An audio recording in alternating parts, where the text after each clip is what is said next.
Well, for many pets, the way into their heart is through their stomach, just like me.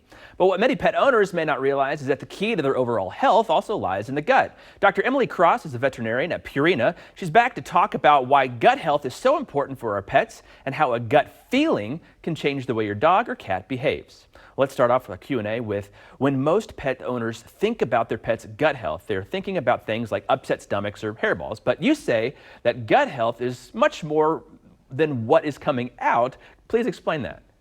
It's tempting to think if we're just looking at what's coming out of the GI tract that we have the full story, but really it's such a complex system.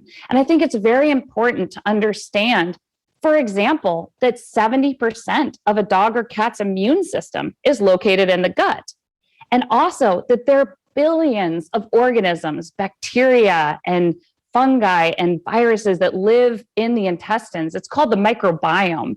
And not only does it have effects on the gut, but these have effects throughout the body and is really very essential to overall pet health. There's a lot going on down there. What are some ways that pet owners can better understand if their dog or cat is struggling with stomach issues? And I think one that we probably all very readily recognize is diarrhea. And I don't know why it's never on a surface that's easy to clean up like tile. It always seems to be on that white carpet. But that has my pet owners running in to see me to get some help right away. But I'd like to talk about what some of the more subtle signs of GI upset might be. So the microbiome that we talked about is really important. And when that gets out of balance, it's responsible for things like digestion and absorption of nutrients. The microbiome helps regulate inflammation in the gut and even has an effect on behaviors in dogs and cats. And so anytime you would notice that your dog or cat might just not be acting well, a little bit lethargic, or having any changes in behavior, definitely something to bring to a veterinarian's attention. They can do a physical, they can do some testing. That testing really might include looking at things like gut health and the microbiome. And finally, how can we help our pets maintain a healthy gut?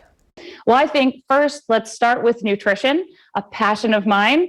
We want to make sure that we're choosing a trusted science-based brand. So we're feeding a high quality food. And it's best not to try to switch around the foods too frequently because that can cause some digestive upset. If you do need to change a food, you can talk to your veterinarian about doing a gradual transition so we can allow that gut to kind of adapt to what we're throwing at it. That's a little bit new and not cause a startling upset.